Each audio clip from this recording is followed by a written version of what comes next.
Hello दोस्तों, तो आइए आज हम शुरू करेंगे नेक्स्ट टॉपिक और वो टॉपिक है हमारा the machinery and the enzymes. तो आइए शुरू करते हैं इस टॉपिक के अंदर, देखते हैं क्या है।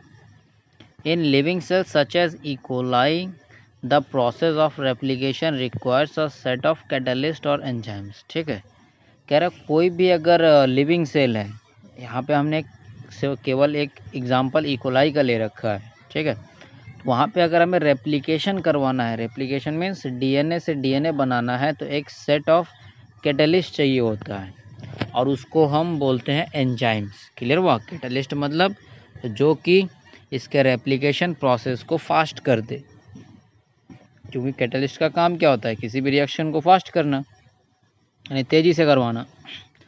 The main enzyme is referred to as DNA dependent DNA polymerase. तो कह रहा है रेप्लिकेशन में होता क्या है? डीएनए ही बनता है, तो इसलिए इस एंजाइम का या इस कैटलिस्ट का नाम क्या दे दिया? DNA polymerase. Since it uses a DNA template to catalyze the polymerization of D-nucleotides। कि इसका नाम डीएनए पॉलीमरेज क्यों रखा? क्योंकि इसका काम ही क्या है कि डीएनए को पॉलीमराइज करना। ठीक है, और डीएनए में कौन सा न्यूक्लियोटाइड होता है? Deoxy nucleotide. तो इस डीऑक्सी न्यूक्लियोटाइड को पॉलीमराइज करता है। पॉलीमराइज मतलब उसके अमाउंट को बढ़ाता है। अमाउंट को बढ़ाएगा तभी तो डबल होगा। क्लियर हुआ? These enzymes are highly efficient. कि जो भी एंजाइम होते हैं काफ़ी एफिशिएंट। एफिशिएंट मतलब इसका जो काम करने का क्षमता काफ़ी अच्छा होता है, हाईली एफिशिएंट। अब बोलते हैं ना इस गाड़ी की एफिशिएंसी काफ़ी अच्छी है, तो ये अच्छी मतलब उसका पावर, ठीक है, अच्छा है। As they have to catalyse polymerization of large number of nucleotide in very short time. तो कह रहा है कि ये न्यूक्लियोटाइड याद आ रहा है ना? न्यूक्लियोटाइड हमने ऊपर पढ़ रखा है। तो वो जो न्यूक्लियोटाइड है उस न्यूक्लियोटाइड को पॉलीमराइज कर देता है, मतलब उसका अमाउंट बढ़ा देता है बहुत ही कम समय के अंदर। जैसे कि देखिए इकोलाई में होता है बेस पेयर 4.6 इंटू 10⁻⁶, यानी कि क्या करेंगे आप? 4.6, ठीक है, और इसके आगे आप कितने जीरो लगाएंगे? 6 जीरो। क्लियर हुआ? क्लियर हुआ नहीं हुआ? उसके बाद ये पॉइंट हटा देंगे आप, तो जो बनेगा, यानी कहने का मतलब ये होता है कि 4.6 इंटू 10⁻⁶, ठीक है। इसका मतलब आप लिखेंगे 4 6 1 2 3। क्लियर हुआ? इस तरीके से आपको 6 जीरो लगाना है। तो इतने बेस पेयर, तो इतने बेस पेयर को सिर्फ देखिए आप, ये 18 मिनट में ही कंप्लीट कर देता है। क्लियर हुआ? यानी कहीं ना कहीं बहुत ज़्यादा नंबर है और इस नंबर को ये 18 मिनट में ही कंप्लीट कर देता है। और ये ऐसा पॉसिबल क्यों है? क्योंकि डीएनए पॉलीमरेज की वजह से पॉसिबल है। ठीक है, और आपको बेस पेयर याद आ रहा होगा कि डीएनए जो इस तरीके से कॉइल किया हुआ था ना, तो ये एक इस स्टैंड का, एक इस स्टैंड का, याद आ रहा है? हाइड्रोजन बॉन्ड से एडिनिन के साथ थाइमिन और ग्वानिन के साथ साइटोसिन, याद आ रहा है? जो बेस पेयरिंग हो रखा था। तो ये जो पेयरिंग है ये कितना है होता है इकोलाई के अंदर? 4.6 इंटू 10⁻⁶। और इंसान के अंदर कितना होता है? 6.6 इंटू 10⁻⁹ बेस पेयर। क्लियर हुआ? तो एक बार फिर से देख लीजिए क्या लिखा हुआ है। तो देखिए कह रहा है these enzymes are highly efficient enzymes as they have to catalyse polymerization of large number of nucleotide in very short time. तो कह रहा है ये जो भी न्यूक्लियोटाइड है, ये न्यूक्लियोटाइड को बहुत ही कम समय में पॉलीमराइज कर देता है, मतलब नया कॉपी बना देता है। The E coli has only 4.6 into 10⁻⁶ base pairs complete the process of replication with in 18 minutes. दिख रहा है कि ये जो रेप्लिकेशन है इकोलाई में 18 मिनट के अंदर कंप्लीट कर देता है। तो यहाँ से अगर हम मैथमेटिक्स लगाएं कि 1 सेकंड में कितना निकलेगा, तो देखिए that means the average rate of polymerization has to be approximately 2000 base pair per second. Clear हुआ? कि वही 4 6 0 0 ठीक है। इसको अगर हम डिवाइड कर दें किससे, 18 मिनट मतलब 18 इंटू 60। अब इससे अगर डिवाइड करेंगे तो जो वैल्यू आएगा वो कितना आएगा, 200। यानी 1 सेकेंड के अंदर सोचिए 2000 बेस पेयर की कॉपी बना देता है वो, ठीक है ना। 2000 बेस पेयर की कॉपी बना देता है पर सेकेंड, मतलब 1 सेकेंड के अंदर। तो देखिए कितना फास्ट हो रहा है।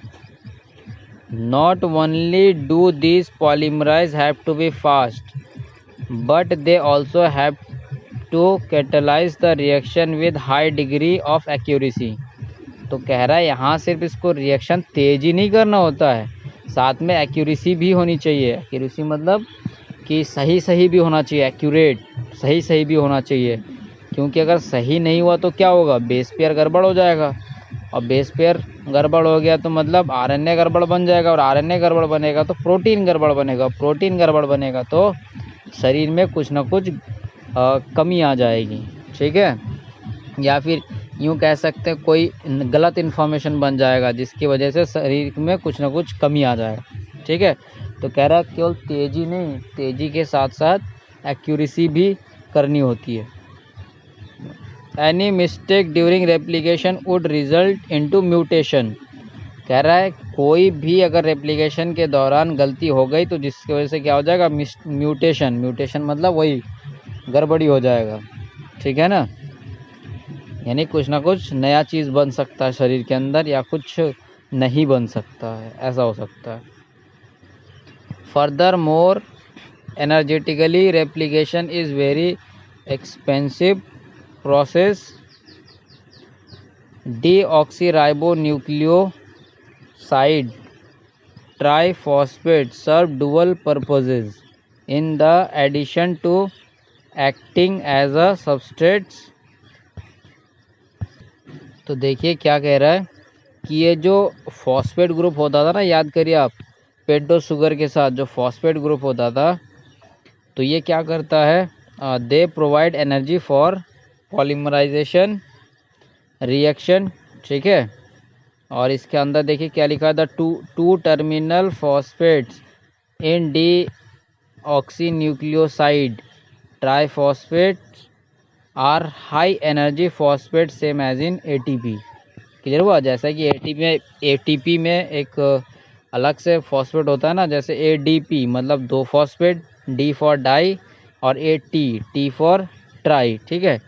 तो अगर वही एडीपी के साथ अगर एक और फॉस्फेट ऐड हो जाए तो क्या हो जाता है, ऐसा एनर्जी, ठीक है। यानी उस बॉन्ड को बनाने के लिए एनर्जी चाहिए होता है। तो जैसे वो एटीपी से एक बॉन्ड, जैसे सपोज करिए कि ये है आपका एडीपी, इसमें एक फॉस्फेट और जुड़ गया तो ये बन गया एटीपी, ठीक है। ये क्या एडीपी, और इसमें एक फॉस्फेट जुड़ गया तो ये बन गया एटीपी। अब अगर ये बॉन्ड टूटेगा तो यहाँ से रिलीज होगा एनर्जी, ठीक है। इसीलिए हम बोलते हैं कि एटीपी में एनर्जी स्टोर होता है। तो आइए आगे देखते हैं। In addition to DNA dependent polymerase many additional enzymes are required to complete the process of replication with high degree of accuracy. Clear हुआ। तो कह रहा है कि ये जो डीएनए डिपेंडेंट पॉलीमरेज है ये तो है ही, इसके अलावा कुछ और भी देखिए एडिशनल एंजाइम, ठीक है, कुछ और भी चाहिए होता है जिसके जरिए कि जो एक्यूरेसी है काफ़ी अच्छी हो सके, ठीक है। हाई डिग्री मतलब एकदम काफ़ी अच्छी तरीके से एक्यूरेसी हो सके, ठीक है। क्योंकि फास्ट तो ठीक है, फास्ट के साथ साथ एक्यूरेसी नहीं हुआ तो फिर मामला गड़बड़ हो जाएगा। For long DNA molecules since 2 strands of DNA can not be separated in its entire length. Clear हुआ। कह रहा है कि जो डीएनए होता है ना, दो स्टैंड, जो 2 स्टैंड होता है, ठीक है, तो ये दोनों स्टैंड बंधा हुआ है। क्लियर हुआ। ये हाइड्रोजन बॉन्ड के थ्रू। क्लियर हुआ। ये मैं थोड़ा सा पार्ट स्ट्रेट करके दिखा रहा हूँ। तो कह रहा है ये पूरा एक बार में सेपरेट नहीं होता है कि ये पूरा एक बार में अलग हो जाए, ठीक। ये पूरा कभी एक बार में अलग नहीं होता।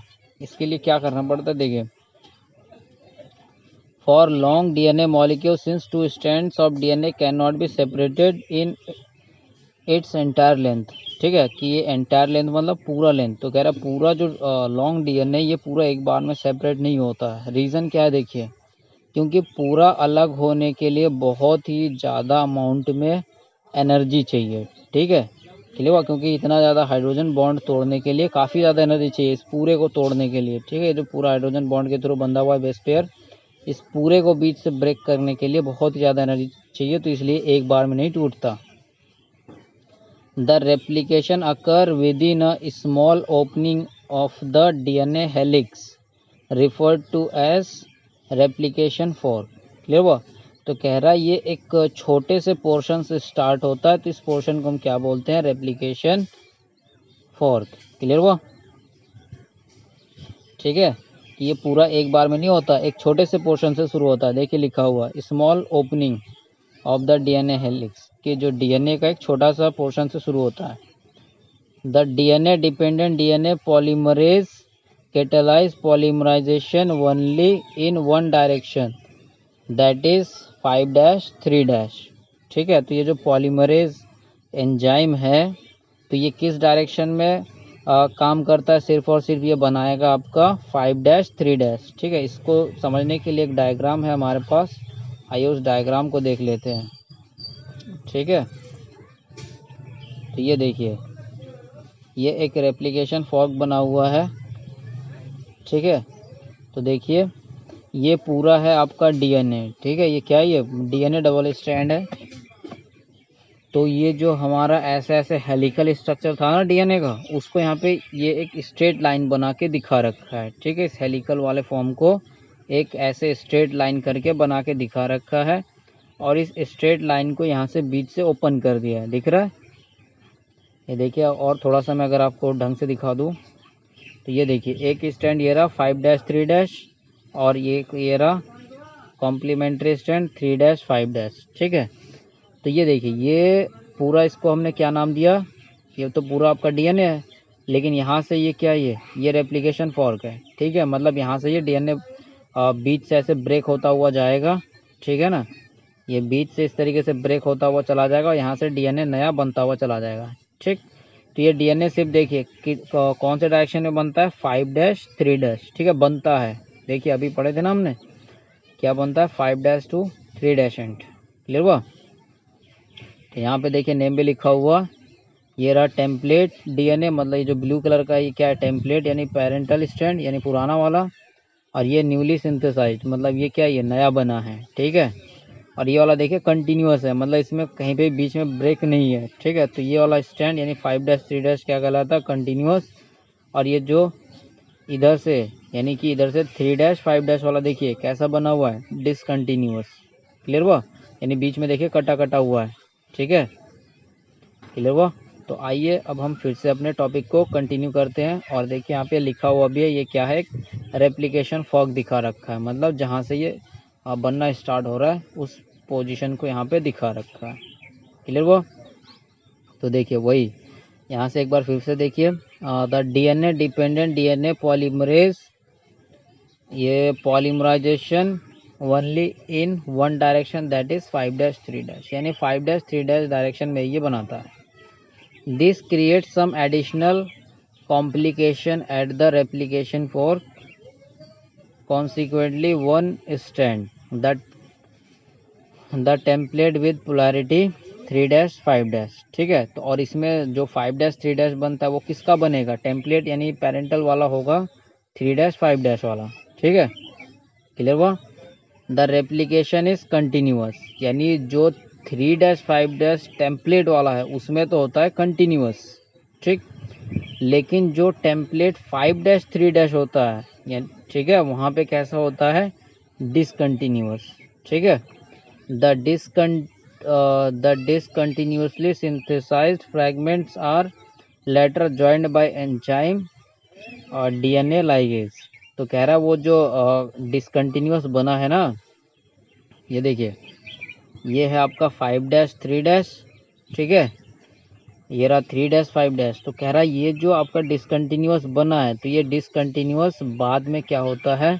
इसके बीच में एक लाइगेज एंजाइम आता है। ठीक है, क्या आता है? एक लाइगेज नाम का एंजाइम। ठीक, जो कि क्या करता है? इस सारे फ्रेगमेंट को आपस में जॉइंट करता है। क्लियर हुआ यहाँ तक? तो आप ध्यान से फिर से एक बार देख लीजिए एक बार। क्योंकि इसमें थोड़ा ये dash dash 3 dash 5 dash confusion create हो सकता है, दैट्स वाई ये रहा आपका 5 डैश 3 डैश। तो 5 से 3 डैश वाले में तो आपका कंटिन्यूस बन रहा है, बट 3 to 5 डैश वाले में डिसकंटिन्यूस बन रहा है। क्लियर हुआ? चलिए आइए फिर आगे हम टॉपिक को कंटिन्यू करते हैं।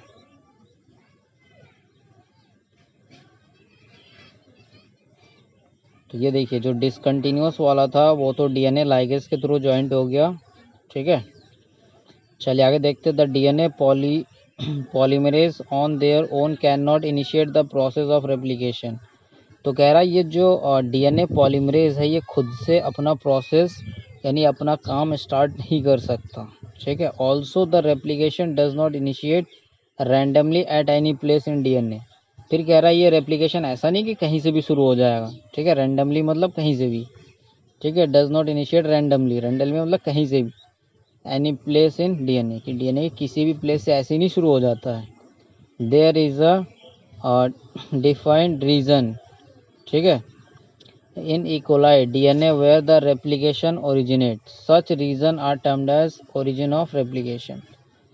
तो एक जो पर्टिकुलर रीजन है जहाँ से डीएनए का रेप्लिकेशन स्टार्ट होता है उस रीजन को बोलते हैं ओरिजिन ऑफ रेप्लिकेशन, ठीक है। जिस रीजन से यानी पर्टिकुलर वो लोकेशन जहाँ से रेप्लिकेशन स्टार्ट होता है उसको बोलते हैं ओरिजिन ऑफ रेप्लिकेशन। क्लियर हुआ? It is because of the requirement of the origin of the replication that a piece of DNA is needed to be propagated during recombinant DNA procedures, ठीक है। तो कोई एक पर्टिकुलर लोकेशन जहाँ से हमें start कराना है उसके लिए हमें चाहिए एक वेक्टर, यानी अलग अलग वेक्टर होता है। वो वेक्टर ये डिसाइड करता है कि रेप्लिकेशन किस पोजीशन से स्टार्ट होगा, ठीक है। तो वही देखिए फिर लिखा हुआ था vectors provide the origin of replication, यानी ये जो वेक्टर है ये डिसाइड करेगा कि हमारा जो रेप्लिकेशन है पर्टिकुलर डीएनए के किस लोकेशन से स्टार्ट होगा। क्लियर हुआ? Further not every detail of replication is understood well, कि काफ़ी अच्छे से अभी भी पता नहीं है। इन यूकैरियोट्स, यूकैरियोट प्रोकैरियोटिक और यूकैरियोटिक सुना होगा। यूकैरियोट्स मतलब जिसमें यूकैरियोटिक सेल होता है यानी कि अच्छे से डेवलप किया हुआ सेल होता है, ठीक है। एक सिंपल डेफिनेशन से अगर हम डिफेंस कर सकते हैं, ठीक है, प्रोकैरियोटिक और यूकैरियोटिक। तो यूकैरियोटिक हम यही कह सकते हैं इसमें सेल काफ़ी अच्छे से कम्प्लीटली डेवलप्ड होता है, लेकिन प्रोकैरियोटिक में डेवलप्ड नहीं होता है।